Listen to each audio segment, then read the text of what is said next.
hukuman. Bagaimana cara menumbuhkan ini? Ini memang melibatkan seluruh kita yang berada warga sekolah.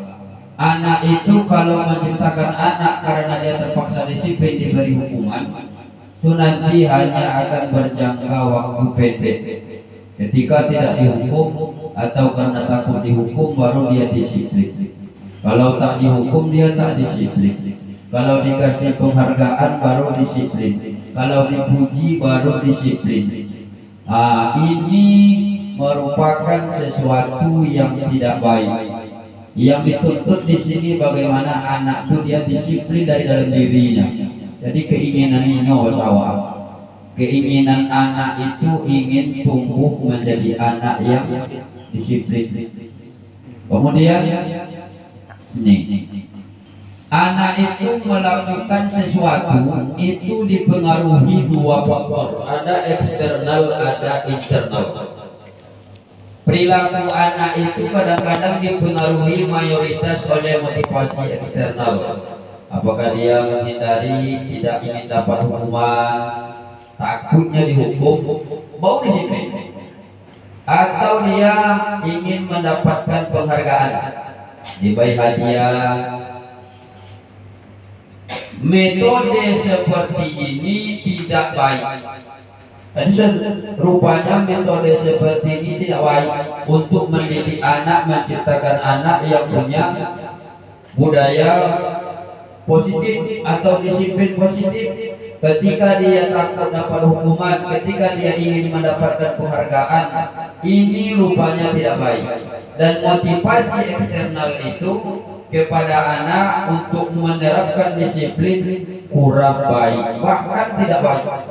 Lalu bagaimana yang paling baiknya? Ini untuk menjadi orang yang merdeka, yang mereka inginkan dan menghargai diri sendiri dengan nilai-nilai yang mereka percaya. Ini yang diinginkan, bagaimana anak itu berperilaku memang kesadaran dalam dirinya. Itu disebut dengan motivasi internal. Namun awak kadang-kadang sholat kadang-kadang masih dimotivasi oleh faktor eksternal, bukan dari dalam diri. Sehingga sholat itu kadang-kadang sholat, kadang-kadang tidak sholat. Tapi kalau sudah motivasinya dalam diri, maka dimanapun awak, kapanpun waktunya pasti sholat dalam hatinya. Oleh karena itu, menjadikan anak disiplin itu kita berusaha anak tuh menyadari. Bagaimana caranya? Itu salah satu kemarin kita buat kesepakatan ke kelas. Kesepakatan kelas itu kan dari anak untuk anak, anak yang memilih, anak yang melahirkan kesepakatannya, anak yang memusyawarahkan kesepakatannya. Di situ dimulai. Jadi kesepakatan kelas itu rupanya supaya anak itu nanti termotivasi secara internal, bagaimana dia disiplin. Itulah kalimat-kalimat kesepakatan kelas. Tak ada kalimat-kalimat yang negatif, tidak ada kalimat-kalimat perintah, tapi kalimatnya kalimat positif. Kemudian selanjutnya,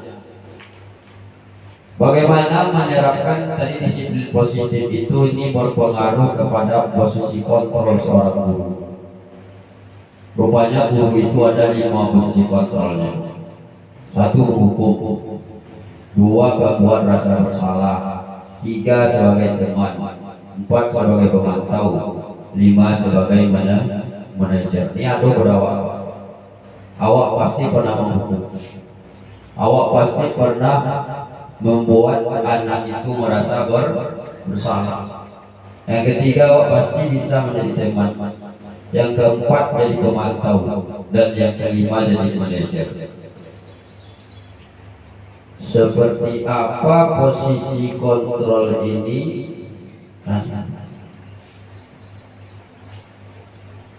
Penghukum, membuat orang merasa bersalah, menjadi teman, pemantau, manajer. 4, dari penghukum, membuat rasa bersalah, teman dan pemantau, itu termasuk motivasi eksternal. Posisi mana di situ yang dianggap gagal? Itu dua, penghukum dan pembuat orang merasa bersalah. Rupanya kontrol ini itu gagal. Jadi kalau awak menghukum anak, membuat orang anak itu merasa bersalah, rupanya itu adalah identitas yang gagal. Jadi perilaku kontrol negatif itu yang datang. Karena menghukum itu, di contohnya guru berbuat, menghukum, menghardi, menunjuk, menyakiti, menyindir. Kemudian guru berkata, kalau kamu tidak melakukannya, saya akan. Itu kan kalimatnya kalimat menghukum. Kalau kalimat membuat orang bersalah, berceramah menunjukkan kekecewaan yang mendalam. Rupanya awak ngotai-ngotai anak. Pasal tak boleh ngotai-ngotai anak. Apalagi ngotai-ngotai awak sendiri kan ya. Ngotai-ngotai anak aja tak elok sana. Kok belajar ya? Kemudian guru berkata, kamu sudah mengecewakan ibu atau bapak. Rupanya posisi kontrol ini itu disebut identitas gagal dalam menciptakan disiplin positif.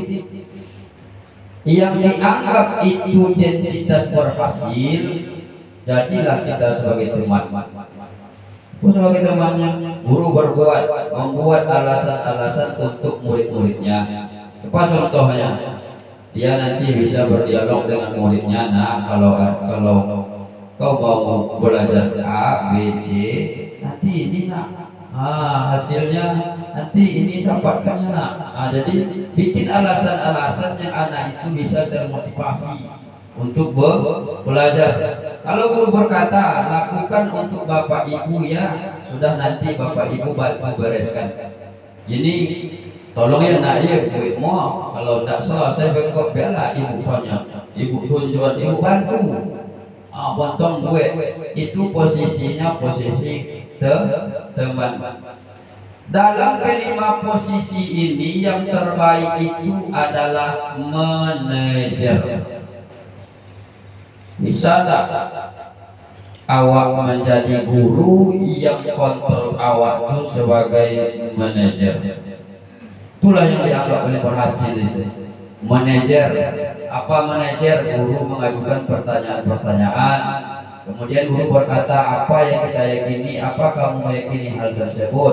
Kalau kamu meyakininya, maukah kamu memperbaikinya? Artinya kita bisa memanage anak, dan itu termasuk motivasi intrinsik yang lahir dari dalam. Ini kelima posisi kontrol guru tadi. Karena nanti sampai ke bawah dampaknya ada. Kalau penghukum dampaknya mengulangi kesalahan berulang kali. Itu kalau menghukum, rupanya menghukum itu kok bisa membuat anak itu berkali-kali berbuat salah. Kenapa berkali-kali berbuat salah? Karena hukum itu berlaku jangka pendek. Dia hanya akan berhenti ketika dihukum. Bila masa hukumannya berbuat lagi. Sudah diteliti, rupanya menghukum itu tak boleh. Karena bapak sudah mempelajari ini, nanti mohon jangan dihukum anak ya.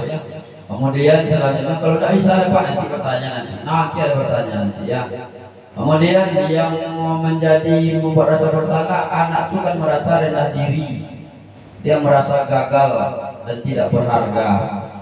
Jadi ketika awak berada di posisi membuat anak itu merasa bersalah, itu dampaknya anak itu nanti merasa tak berharga, dia minder, agak apa namanya itu bahasa awaknya apa itu, pokoknya seperti tidak dihargai.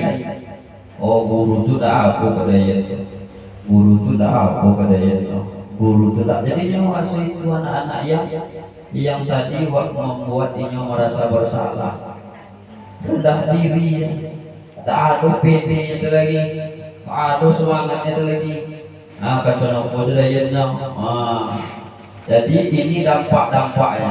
Kaitannya nanti dengan dunia yang berkualitas, Itu kalau murid yang menghukum itu, yang dihukum murid meletakkan guru di luar dunia berkualitas. Kalau sering menghukum itu nanti, rupanya ini dampaknya. Jadi guru itu dianggap di luar dunia yang berkualitas. Itu kata Dr. Glazer tadi. Rupanya guru yang sudah menghukum itu tak ada kualitas. Ya awak sudah melakukan itu apa aja kalau hukum maju mau kumpaji lawannya tidak tersambut lagi. Rupanya metode sistem pembelajaran sekarang itu tak boleh menghukum anak. Lalu bagaimana caranya Pak? Tak boleh menghukum anak. Nah, inilah caranya. Minimal nanti kita menjadi teman pemantau atau paling hebatnya itu menjadi manajer. Manajer itu posisi kontrol yang bisa memposisikan dirinya sebagai guru dan sekaligus memposisikan dirinya sebagai anak. Itu manajer itu. Jadi dia bisa menyelesaikan masalah tanpa mendatangkan masalah. Ini tentang posisi kontrol guru. Nanti ada tanya jawab ya. Apa kita dijawab? Dan juga kemarin ketika ada pelatihan di Pangeran Hotel, sebenarnya anak itu penilaian akhirnya tidak harus dia ujian sumatif. Penilaian akhir anak. Proses penilaian akhir anak itu kalau kurmer itu tak harus dia ada sumatif. Cukup formatif aja. Artinya nilai akhir itu tes akhir belajar itu sebenarnya tak jadi masalah dalam kurmer ini.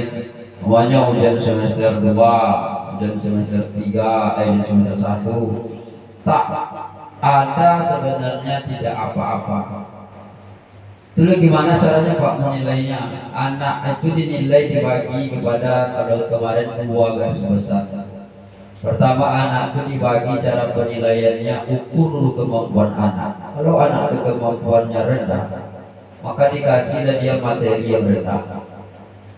Kan kemampuan anak itu kan tidak sama, pasti beda-beda.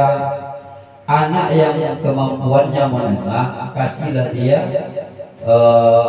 materi atau soal atau berupa evaluasi yang tingkatnya menengah. Kalau anak itu memang IQ-nya tinggi, pintar, baru dia dikasih materi tentunya lebih dari materi yang menengah tadi.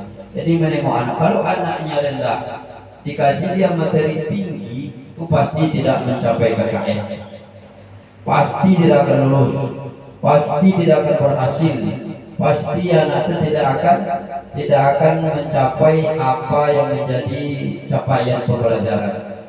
Jadi kesan anak harus dibagi.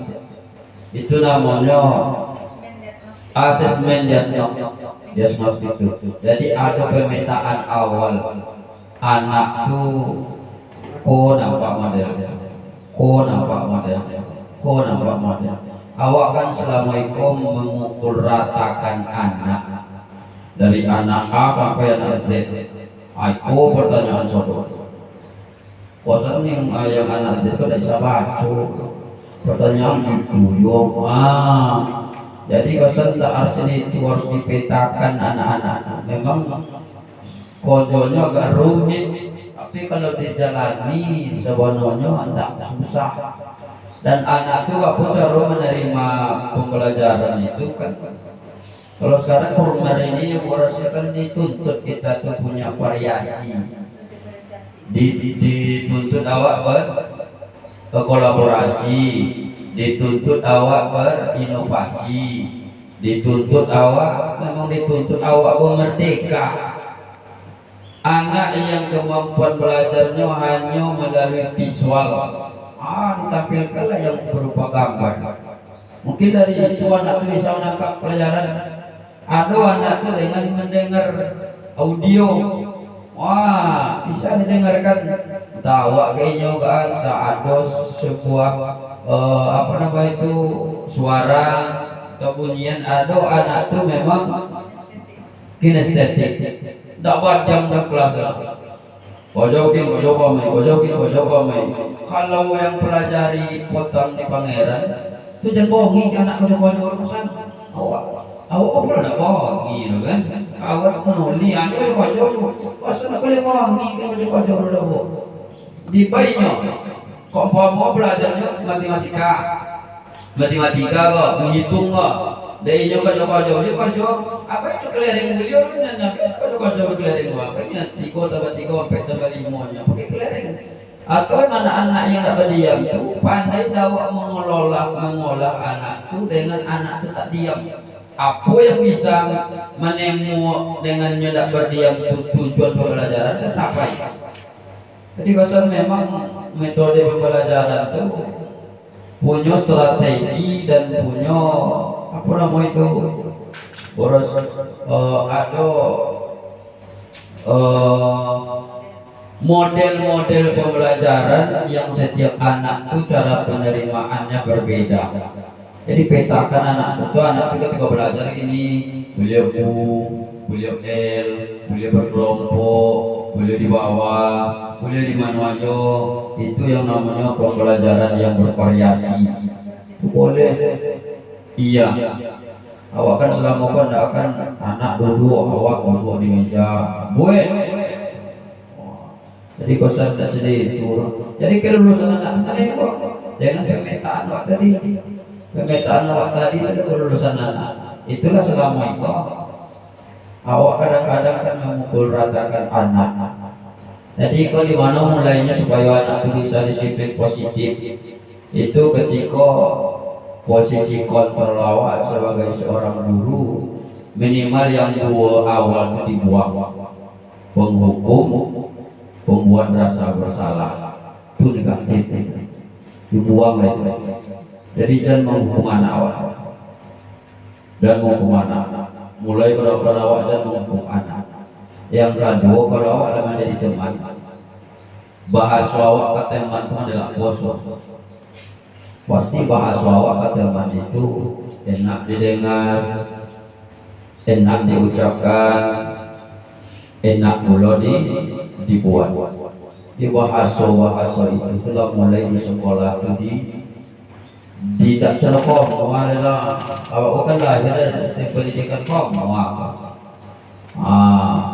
Cuman kedepannya berbahasa kepada anak itu bahasa yang minimal sebagai teman lah, bahasa yang halus, bahasa yang tak bentak-bentak. Ya kalau ketika anak dibentak itu syarat anak itu tetap apa namanya itu langsung tersimpan. Anak itu kan ikut bentak-bentak pula bentak pula besok. Awak nak ada awak soleh, ini satri ada tu, hoi nyawa, hoi nanya. Jadi memang sedih itu jadi anak kini kan. Karena anak kini itu semakin kita bentak, semakin kita marah, semakin kita wangi, ini kan dendam. Dan ini kan menganggap awak itu sebagai singa, singon. Aduh kalau saudara depan awak dah kalau aku masih nelpon sampai bulan-bulan. Jadi usahakan posisi kontrol yang nomor yang 1 dan 2 itu dihilangkan. Wah usaha awak. Upaya Pak di sekolah awak Pak kalau ada awak hukuman anak. Iko dapat ilmu saja. Mudah-mudahan ada perubahan. Ada perubahan. Dan Bapak setelah ikut pelatihan pendidikan penggerak memanglah mulai seketik-seketik itu diaplikasikan. Cuman di apa yang ngajar kan sitan. Siko Pak ngajar Pak Siko pengen buku aja lah. Yang ngajar kan sitan, jadi sitan praktek nampak. Siko kan pengen buku aja jadi nampak praktek deh. Jadi mulai wah hilangkan. Dan setelah aku coba untuk menghilangkan yang dua itu, anak-anak sudah mulai berubah, merasa dekat, merasa tak sogan, muka itu tak bakal bicara kasar lagi dong. Datang nyawa langsung di kojau nyawa, datang nyawa langsung di Jawa. Kenapa? Karena bahasa tadi sudah mulai melembutkan hati. Karena memang bahasa ini modal awal seseorang menilai kita.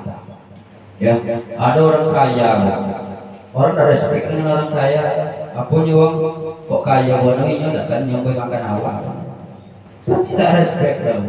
Karena ya awak kan makan aja yang dapat hasil awak sendiri. Tapi kalau orang perilakunya elok, baik, akhlaknya mulia, itulah mau orang uang kenapa termotivasi waktunya. Akhlak elok uang, perilaku itu elok uang, bahasanya elok, pasti mau kekonang uang. Tapi kalau kayunya, yang tak nyampe makan awak rendahnya. Kan ya?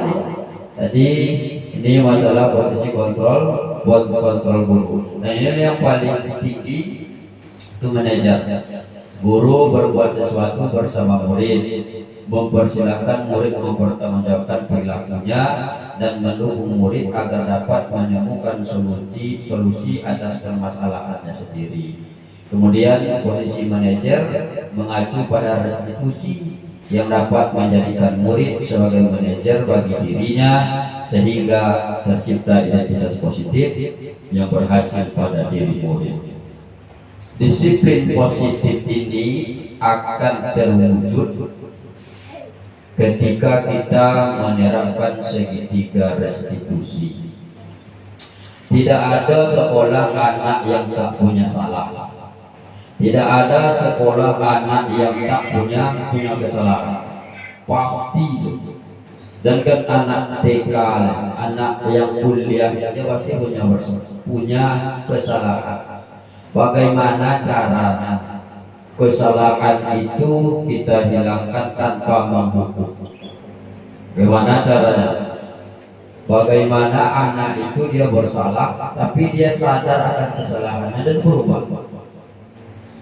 Inilah segitiga restitusi. Dan ini sudah wajib diterapkan di setiap sekolah. Apa segitiga restitusi itu, Pak? Memang berangkat dia dari keyakinan ke kelas yang kesepakatan kelas tadi.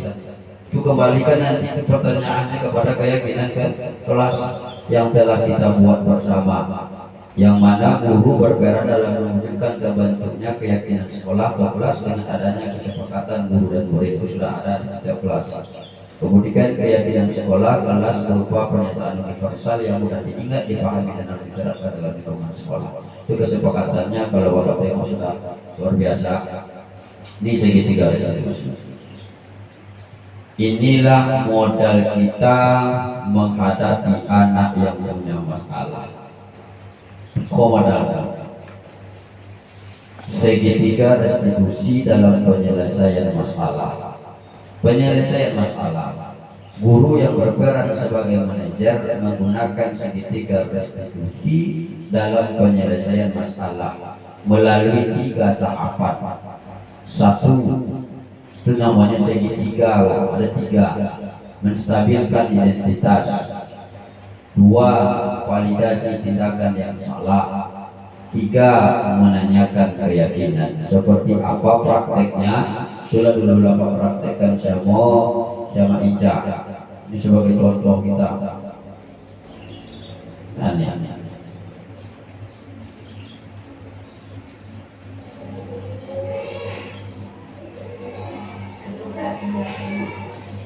Ini contohnya Ica. Ica sudah tahu belum maksud dan tujuan Bapak memanggil Ica ke ruangan Bapak? Betul. Menurut Ica, apakah terlambat masuk dalam kelas itu perbuatan yang baik? Tidak, Pak. Maaf, Pak. Tidak apa-apa. Semua orang pernah melakukan atau berbuat salah. Karena tidak ada yang sempurna di dunia ini, nak. Bapak aja pernah melakukannya. Cuman Bapak tidak mencari siapa yang salah. Ya, Bapak ingin mencari solusi dari masalah ini. Kamu pasti memiliki alasan kenapa sering terlambat masuk ke dalam kelas.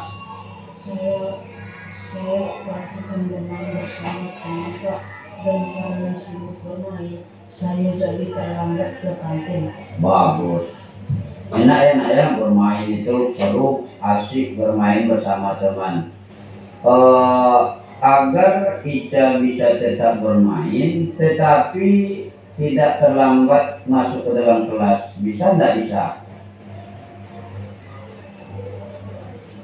Bisa ada Pak, Hmm. ada Pak, saya harus bisa menghargai waktu dengan baik. Ya. Kapan rencana Ica mulai melakukannya? Mulai besok Pak, saya akan berusaha tepat waktu. Baik. Kamu masih ingat tidak keyakinan kelas yang telah kita buat dan telah kita sepakati bersama? Masih Pak. Kira-kira keyakinan kelas apa nak yang kita langgar, atau keyakinan apa yang berkaitan dengan hal ini? Disiplin dan menghargai waktu. Benar sekali. Jadi selanjutnya Ica ingin bagaimana? Saya akan berusaha menjadi orang yang menghargai waktu, menghargai diri saya dan guru. Baik. Terima kasih Bapak ucapkan kepada Ica. Mudah-mudahan yang Ica ucapkan, yang Ica niatkan, mudah-mudahan tercapai, dan mudah-mudahan besok tidak terlambat lagi masuk ke dalam kelas. Iya, terima kasih Bapak ucapkan kepada Ica. Silakan nanti masuk ke dalam kelasnya lagi anak ya. Terima kasih. Ini contoh. Jadi rupanya menanyakan anak itu bagaimana dia mengakui kesalahannya sendiri, kemudian berbaliklah kepada kesepakatan kelas atau keyakinan kelas. Jadi ketika ditanya tentang identitas, apakah tadi memang berbuat salah, pasti dia akan menjawab iya. Itu namanya menstabilkan identitas kembali. Kemudian dia pasti akan menjawab alasan ketika dia berbuat salah. Kita tanyakan aja, anak pasti ya punya alasan. Contoh, anak main-main belajar. Wahai Andi, iya Bu, tadi Andi main-main belajar ya? Iya Bu. Enak ya anak main-main itu belajar? Iya. Cuman ibu mau tanya, apa alasan Andi main-main dalam belajar? Nanti dia akan jawab, oh itu, oh iya ya nak, ya memang seru ya, kurang waktu bermain di rumah ya nak, ya main di sekolah. Kalau menurut Andi, ada nggak kesepakatan yang kita langgar? Itu kembali lagi itu menanyakan keyakinan. Ada nggak kesepakatan dilanggar? Pasti dia ingat itu. Tengok dia di kelasnya. Oh ada Bu, berperan aktif dalam belajar, atau tidak boleh belajar dengan baik, karena kalimat negatif tak boleh dimasukkan dalam kesepakatan kelas, atau membuat suasana kelas yang nyaman. Oh itu ya nak ya. Iya, tahu tak Andi itu bahwasanya itu tidak dibenarkan. Tahu itu keyakinan kelasnya Andi yang buat atau ibu yang buat, atau kita bersama yang buat? Nak tahu bagaimana baiknya oleh Andi itu kesepakatan kelasnya. Memang bahasa seperti ini bahasa di kota sebenarnya. Anak-anak di kota bisa, anak-anak di desa kan payah Pak. Cuman sistem pembelajarannya harus seperti ini, biar sedikit demi sedikit ada perubahan yang menghukum anak, yang memarahi anak, yang menghardik anak. Mulai tanamkan dalam jiwa kita itu sesuatu yang tidak baik, sesuatu yang akan mendatangkan rasa dendam. Berbahasalah kepada anak itu bahasa yang baik. Jadi segitiga restitusi inilah jalan keluar dari seluruh masalah yang kita hadapi bersama anak. Oh, bagaimana Pak? Sudah di segitiga restitusi sekali sudah, 2 kali sudah, 3 kali sudah. Rumus guru yang terakhir itu adalah sabar. Boleh. Kemanapun awak jawab ini tuh dilontarkan pertanyaan itu, jawabannya cuma sabar. Guru itu wajib sabar. Tapi yang perlu ada sabar awak anak dan tidak awak kan ya. Oh sabar, sabar. Anak tekut diam. Dan jangan pernah putus asa. Memang sedikit rapenya bu, tak boleh berputus asa. Nanti segitiga restitusi sudah, 3 kali sudah, 4 kali lah, 5 kali sudah, tak ada berubah-berubah. Itulah kembalilah kepada Yang Maha Kuasa. Karena tugas kita cuma seperti itu, tak lebih dari seperti itu.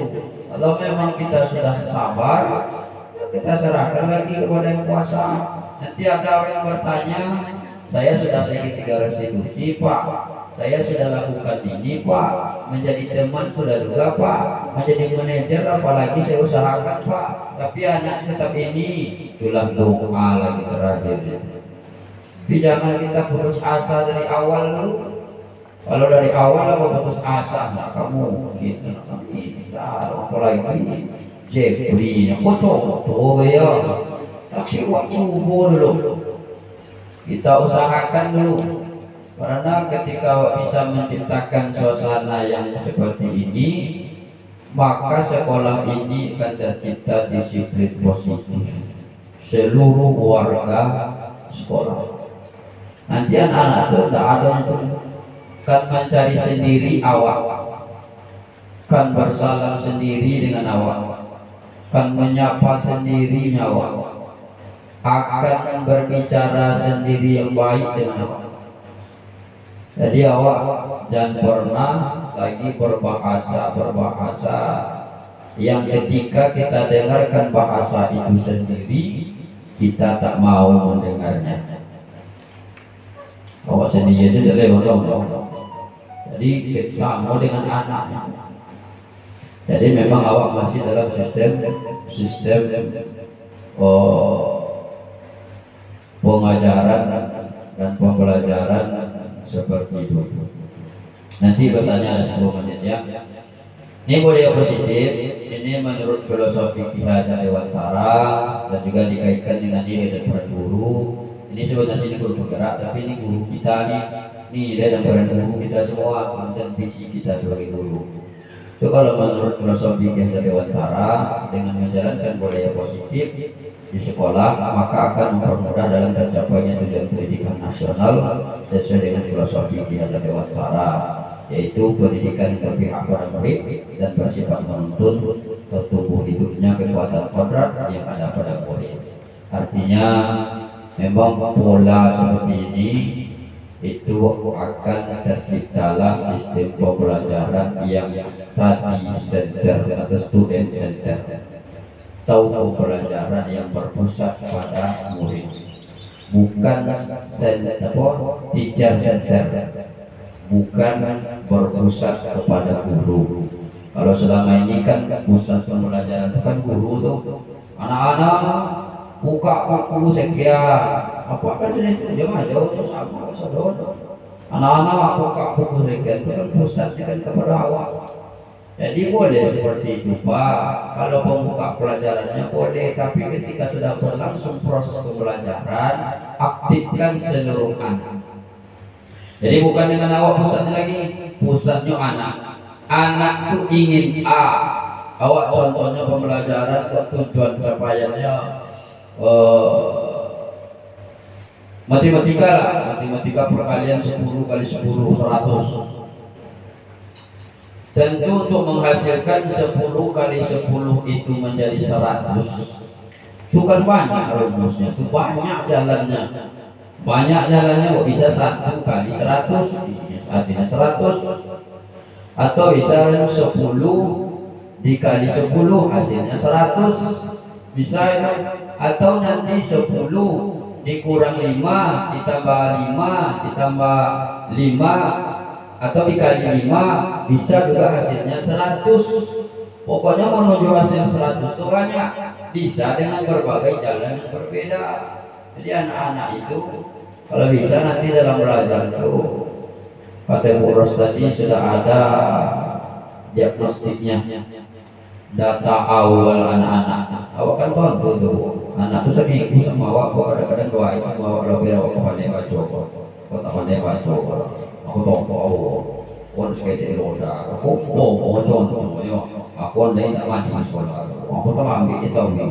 Jadi memetakan itu perlu. Jadi cila metodenya anak kok kalau belajarnya si A kok cukup awak dengan menerangkan tapi kadang-kadang tanpa diterangkan sudah dapat.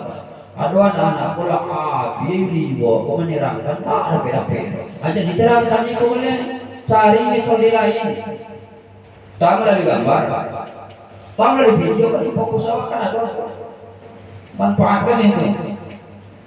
Antara kamu melalui media pembelajaran yang lain, kok kalau samakan dengan anak ini bisa diterangkan ngerti. Anak ikut berusaha awak menerangkan, tidak meroti yang tidak sampai jadinya tujuan pembelajaran, tidak berhasil. Oh anak ikut hobinya bermain, cek media yang bermain yang bisa tujuan pembelajarannya sampai. Apa yang 10 kali 10 tadi itu? Apa nama main juga jadi lantai atau memaininya apanya bang mainan, tapi bisa tak dengan mainan itu menghasilkan 100 tadi. Jadi kosan pembelajaran itu ada visual, audio, ada kinestetik. Jadi itu yang disebut dengan pembelajaran yang berpihak pada murid. Yang awak tugasnya hanya menuntun, bos awak menuntun itu membimbing. Awak ke ibarat petani kata kita Dewantara.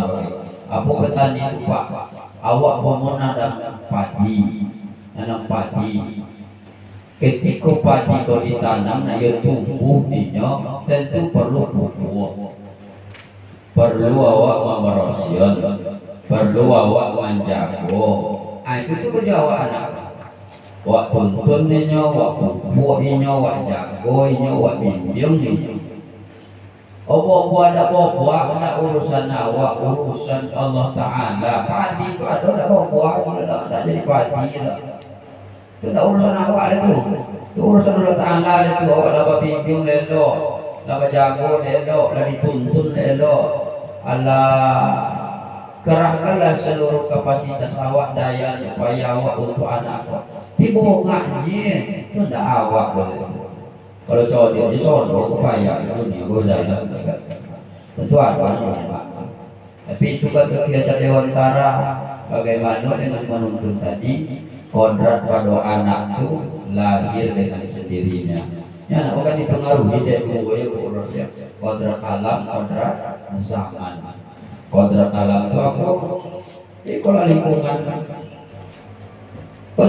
kodrat alam, keluarga lingkungan tempat tinggal itu dipengaruhi anak. Apalagi yang broken home tadi itu namanya kodrat alam, memang dipengaruhi itu. Kalau kodrat zaman apa Pak? Apa tuh perlu kita sesuaikan kodrat zaman kan? Sesuaikan dengan zaman yang ada. Zaman kini IT harus awak mengerti masalah IT itu mendidik anak. Itu namanya kodrat zaman. Harus mengerti ya anak kok hobi main gadget. Kalau bisa dia ngambil website untuk anak-anak yang tinggi itu website di bisa tuh daring. Boleh daring. Bukan memanfaatkan teknologi itu. Lagi anak-anak ini lah luar biasa kalau masalah gadget itu kan tanpa diperintah gadget itu sosok. Cuman itulah artinya harus dibawa sesuaikan dengan kodrat zaman. perkembangan anak ini dengan zaman yang kado. Tak bisa dengan zaman-zaman dulu aja. Oh dulu iko. Itulah yang disebut tadi dia guru terus kreatif. Memang merdeka itu buat ya waktu diberi kebebasan telak. Bagaimana capaian pembelajaran berhasil, olahlah, buatlah, ciptakanlah, laksanakanlah, lakukanlah selama capaian pembelajaran itu tercapai dengan berbagai metode apa-apa. Itulah merdeka. Jadi merdeka itu bukan bebas tanpa kontrol. Tapi merdeka itu dia akan melahirkan sesuatu yang positif dengan cara yang berbeda-beda. Itulah merdeka. Jadi ini mungkin sedikit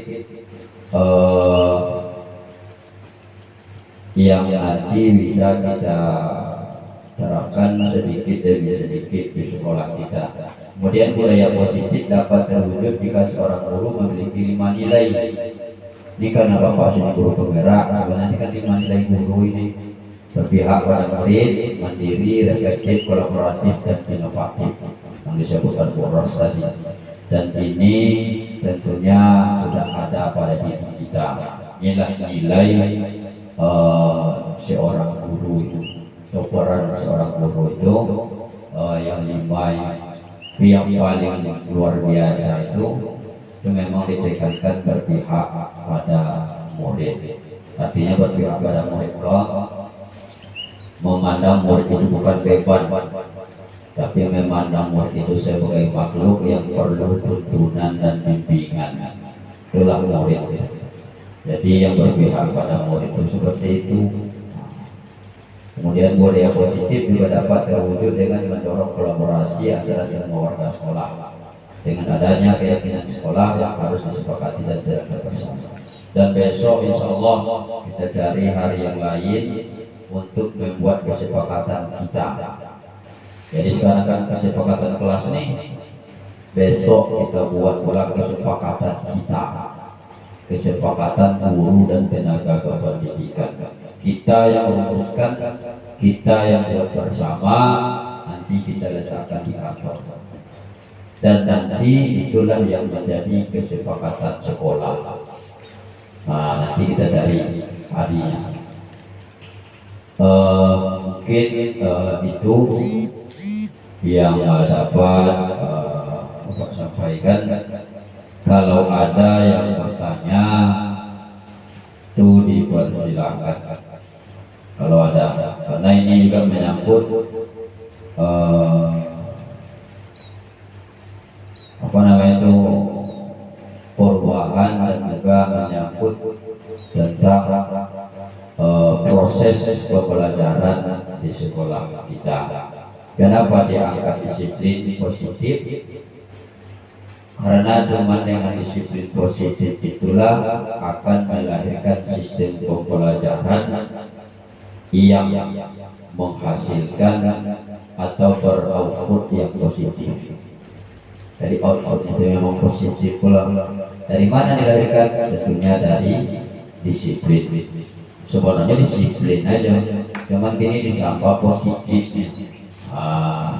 Jadi disiplin positif itulah modal awal supaya hasil atau output dari sekolah awal itu juga positif. Silakan kalau ada yang bertanya, silakan. Kalau tidak, tentunya harus bertanya juga. Silakan, ada Bu Deli, tanya-tanya Bu Deli. Kok saya terapkan, tapi Bu Deli tidak. Kok main-main?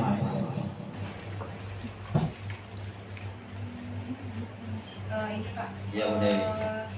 Yang Bapak sampaikan tadi masalah sumatif itu Pak. Dan kalau misalnya anak tidak ikut, itu berarti bisa naik kelas gitu Pak. Ya. Begini ya. Kan sekarang kan modul ajar ya. Modul ajar itu ada TP, ATP ya, CP, alur tugas pembelajaran, tujuan pembelajaran, capaian ya. OCP ya, capaian pembelajaran. Bagaimana menilai anak itu menentukan dia naik kelas atau tidak, atau lulus atau tidak lulus? Maka cara penilaiannya bukan dari sumatif akhirnya, maka ditengoklah dari formatif atau capaian pembelajaran. Ya, jadi capaian pembelajaran itu dirumuskan, itu jadi pukul ratakan anak. Jadi bisa rumuskan ulang capaian pembelajaran itu sesuai dengan tingkat kemampuan anak. Ada tuh kasusnya di SMP mana itu, tapi dari awal anak itu baru kelas 2 semester 1, tapi dia sudah berhasil menyempurnakan modul itu. Ini semester 2 semester 1 kelas 2 semester 1 SMP, baru dia 2 bulan baru lagi selesai belajar, mau berjalan 2 bulan, tapi anak ini sudah berhasil sampai ke modul akhir dari semester itu. Selesai. Artinya anak ini dia yang punya kemampuan tinggi itu boleh dia selesaikan sini. Lalu bagaimana nanti Pak? Kan 2 bulan dia belajar itu kan udah selesai tuh, udah tercapai semuanya, udah pokoknya sudah sampai lah sesuai dengan apa yang menjadi program kalau bahasa Bapak program semester. Bagaimana Pak? Bisa anak ini dilibatkan sebagai tutor sebaya, atau anaknya bisa menjadi guru kecil, atau anaknya bisa membimbing teman-temannya. Karena sebenarnya belajar itu dalam kurikulum Merdeka tak ada juara. Sebenarnya kan tak ada juara tuh. Minimal harus berhasil dalam kelas tuh, walaupun berhasilnya bertingkat-tingkat. Sebenarnya dalam kurban itu kata Bapak kemarin yang PGP Jawa Tengah itu diharamkan juara. Tak boleh juara karena perankingan anak juga berdampak negatif. Pesan perankingan anak itu berdampak negatif. Nanti anak yang tak dapat ranking dari dia akan, walaupun sebagian ahli mengatakan itu sebagai motivasi, tapi rupanya setelah diselidiki banyak dampak negatif. Jadi perankingan anak itu lah. Jadi bagaimana caranya Pak menentukan anak itu? Yang seperti tadi, yang kemampuannya A, dia bikinlah soalnya A, kemampuannya B, bikin pemahamannya B. Ada dulu Bu, cuman tak kawanan diambil dalam laptop, waduh materi itu. Bagaimana asesmen, tier asesmennya ya, ada 3 tingkatan dalam menilai anak itu. Jadi tak harus anak itu harus mencapai, maksudnya mencapai target sesuai dengan anak yang tingkat kemampuan tinggi. Lalu gimana Pak mengolah modulnya Pak? Gimana disesuaikan Pak? Maka dalam modul itu nanti bisa kita buat sesuai dengan kemampuan anak itu. Si A ini kemampuannya 50. Maka boleh itu nanti dirumuskan, entah soalnya, entah evaluasi, entah refleksinya, entah gimana ya dengan sadar itu. Jadi dengan seperti itu anak tidak ada yang tidak akan lulus. Jadi memang sumatif akhir itu tidak dianjurkan. Lalu menilainya formatif hari-hari. Dan pun memang bahasa anak tak boleh naik, yang tak boleh tidak naik kelas itu sebenarnya tidak ada sebenarnya kata Bapak. Bahasa anak wajib naik kelas semua tidak ada. Malahan Bapak itu kemarin mempermasalahkan banyak terdapat anak sekolah SD sampai SMP yang tak bisa membaca. Inilah salah mengartikan kurikulum Merdeka. Katanya tak boleh tinggal, katanya tak boleh tidak naik kelas, sehingga dinaikkan kelas sampai SMP. Guru SMP menyalahkan SD. Kemudian nanti sampai SMA dan juga pandai membaca disalahkan guru SMP. Rupanya inti permasalahannya kata Bapakku, gurunya tidak variatif dalam mengenalkan huruf kepada anak. Ada anak tuh bisa dikenalkan huruf, ditampilkan dia tahu huruf. Ada anak tuh didengarkan huruf itu berkali-kali. Ada anak tuh dengan melihat video. Ada anak tuh memang hobinya memegang gambar. Yang gambar itu kita buat macam-macam huruf. Jadi di situ mungkin minat menarik anak membaca itu susah. Jadi kelas di SD itu wajib kelas 2 naik kelas 3 sudah bisa membaca. Dan ini akan dievaluasi lagi. Jadi kelas 1, kelas 2 masih boleh tidak pandai membaca karena itu kelasnya rendah. Nah dibagi 3 SD itu rendah, sedang, dan atas. Kata bapak kemarin 1, 2 itu rendah. Itu masih levelnya.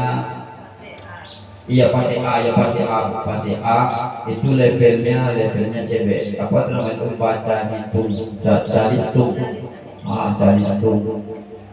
Itu kan banyak ini apa tuh temuan anak SMP tidak bisa membaca. Banyak temuannya itu. Jadi kalau anak yang ada kayak kelainan gitu Pak. Itulah pertanyaan umum yang ditanyakan kemarin. Karena sekarang sekolah itu kan tak boleh menolak siswa. Iya, tak boleh menolak murid. Kita wajib menerima bagaimana tuh Pak keadaannya. Bapak tuh bola. Itu nyoleh sabar di dalam. Coba buat. Memang tidak disiko makamnya itu kan di sekolah seperti itu pula. Sekolah SLB ya, cuman kita kan tak boleh menolak, jadi sabar gitu jawaban. Berarti tetap dinaikkan tuh Pak.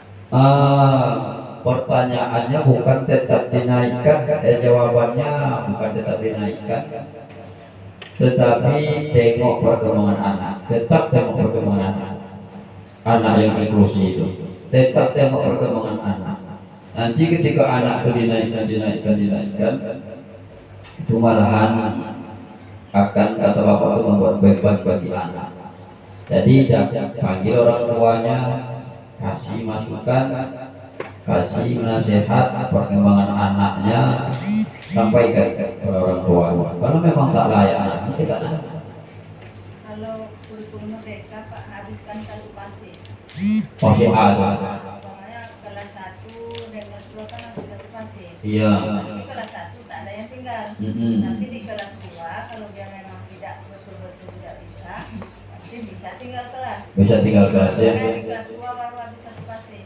Fase A ya Bu ya. Fase A. Berarti itu jawabannya. Dia memang dihabiskan satu fase. Berarti memang kata bapak itu kemarin 1, 2 itu masih suasananya boleh lah.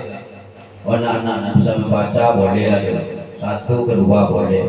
Tapi kalau bisa ke fase berikutnya atau ke kelas berikutnya, hendaknya adalah saringan. 3 dengan 4 kan fase D. Iya. Nanti anak di kelas 3 tak ada yang tinggal. Kelas 4 baru. Baru nanti kelas 5, 6 ya. Kalau 6 tahulah lulus gini kan. Kalau fase C itu kan usia apanya tuh kemampuannya kalau sudah memenuhi lah, tapi ya disaring dari bawah. Tapi kalau ini kan sekolahwan aja kalau mayoritas sekolah ini di mana-mana pokok anak ke 1, 2, 3, 4. Malah kalau tak naik langsung uang kurang tak. Kalau tak naik ini lupa naik sodonya boleh. Doro biar pas sekolah tak naik ayunya. Masuk kelas naik ayunya. Masuk kelas naik Pak kami tidak naik ayunya. Kan dia Bapak Solo baru naik lah kacau. Waktu sampai SMP, semua dia guru SMP baca, bisa baca itu sapu. Kalau sekolah SD kamu masih anu, sapu pun, siapa itu kan doang. Jadi emang ikut tugas awal ya, tugas awal dan terakhir dan pernah tugas awal dijadikan beban. Ya, kalau dijadikan beban tugas akan sulit lah. Dijadikanlah tugas itu sebagai pengabdian kepada negara, pengabdian untuk awak. Karena kata Nabi, satu huruf yang itu jauh ngeroti anak di satu huruf sampai besok dunia kau berakhir, itu akan menjadi syafaat bagi awak. Itu amal jariah. Jadi guru kau memang di samping gajinya kau akan nanya boleh, mudah-mudahan kawan-kawan awak, guru-guru awak yang mengambil tes P3K, mudah-mudahan tahun ini diberikan kemudahan untuk itu, untuk ikut tes P3K. Karena sesuai dengan pemerintah akan dihabiskan akhir 2024 itu. Tak ada yang namanya status honor. Berdoa kita semoga itu terwujud dan mudah-mudahan itu hendaknya menjadi ladang amal bagi awak. Dan guru ko kalau lainnya betul-betul ikhlas, itu balasannya di dunia ini, balasannya di akhirat luar biasa. Mudah-mudahan bisa awak sama amal dalam seluruh. Ya, oh apa kami dalam seluruh apa rokok coba. Beda tingkatan kamarnya maksudnya. Iya, tapi apa? Enggak, apa kabarnya VVIP? Kok kabarnya ekonomi, Pak? Kalau ketika lewat fit ya. Kamu doa kamu beliau itu. Apa soalnya? Udah buka aja Pak, anak pulau kan. Iya. Jadi itu saja. Dan itu disamping sebagai tugas Bapak dan pun sekaligus sambil nyolam minum ayu doang. Jadi tugas apa selesai dan tugas apapun untuk belajar dan berbagi dengan Bapak dan Ibu guru pun selesai. Dan Iko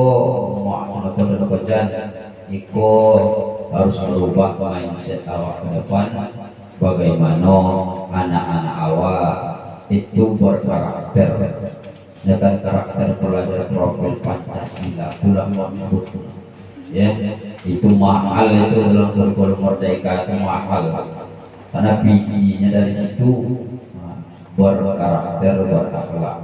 Mudah-mudahan bermanfaat bagi kita semua, terutama bagi kami sendiri yang menyampaikan. Akhir kalam, assalamualaikum warahmatullahi wabarakatuh. Terima kasih kepada Bapak Fauzi Ahmad yang telah memaparkan materi disiplin positif, posisi kontrol, dan segitiga restitusi. Semoga kita semua bisa mengimplementasikan di kelas dan di lingkungan sekolah. Amin, amin ya rabbal alamin. Baik, acara selanjutnya itu pembacaan doa oleh Bapak Sarman kepada Bapak dipersilakan.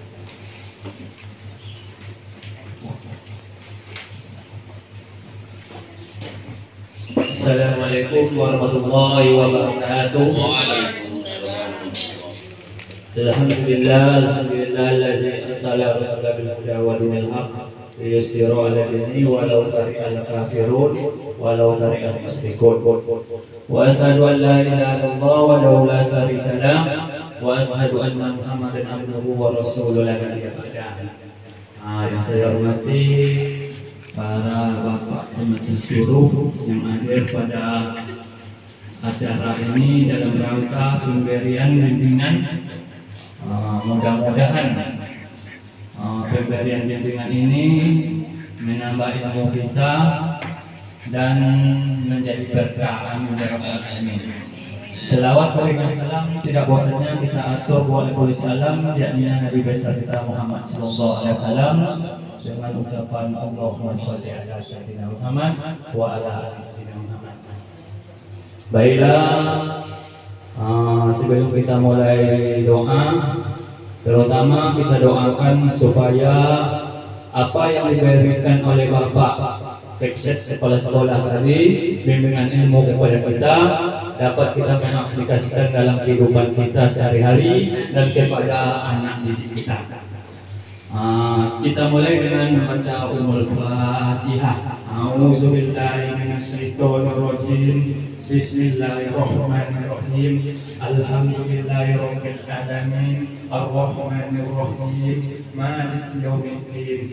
إياك نعبد وإياك نستعين اهدنا الصراط المستقيم صراط الذين أنعمت عليهم غير المغضوب عليهم ولا الضالين آمين. أعوذ بالله من الشيطان الرجيم بسم الله الرحمن الرحيم الحمد لله رب العالمين الصلاة والسلام على أشرف الأنبياء والمرسلين وعلى آله وصحبه رسول الله أجمعين. يا أرحم الراحمين يا أرحم الراحمين يا أرحم الراحمين ارحمنا. اللهم صل على سيدنا محمد في الأولين وصل على محمد في الآخرين وصل على محمد في النبيين وصل على محمد في المرسلين وصل على محمد في الملأ الأعلى إلى يوم الدين. اللهم اغفر لي ولوالدي وارحمهما كما ربياني صغيرا ولجميع المسلمين والمسلمات والمؤمنين والمؤمنات الحياء معا برحمتك يا ارحم الراحمين. اللهم انا نسالك السلامة في الدين واجرة في العلم وبركة في الرزق وتوبة قبل الموت ومغفرة بعد الموت ومغفرة عند الموت. ربنا ظلمنا انفسنا وان لم تغفر لنا وترحمنا لنكونن من الخاسرين. ربنا ولا تحمل علينا إصرا كما حملته على الذين من قبلنا. ربنا ولا تحملنا ما لا طاقة لنا به واعف عنا واغفر لنا وارحمنا أنت مولانا فانصرنا على القوم الكافرين. ربنا لا تزغ قلوبنا بعد إذ هديتنا وهب لنا من لدنك رحمة إنك أنت الوهاب. ربنا آتنا في الدنيا حسنة وفي الآخرة حسنة وقنا عذاب النار. اللهم اغفر لنا ذنوبنا وكفر عنا سيئاتنا وتوفنا مع الأبرار. سبحان ربك رب العزة عما يصفون والسلام على المرسلين والحمد لله رب العالمين. Assalamualaikum warahmatullahi wabarakatuh.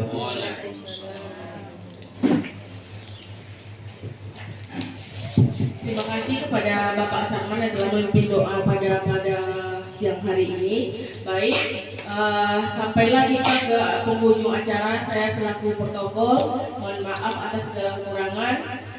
Saya akhiri. Assalamualaikum warahmatullahi wabarakatuh. Foto-foto ke Pak Yudi. Video Pak Yudi foto.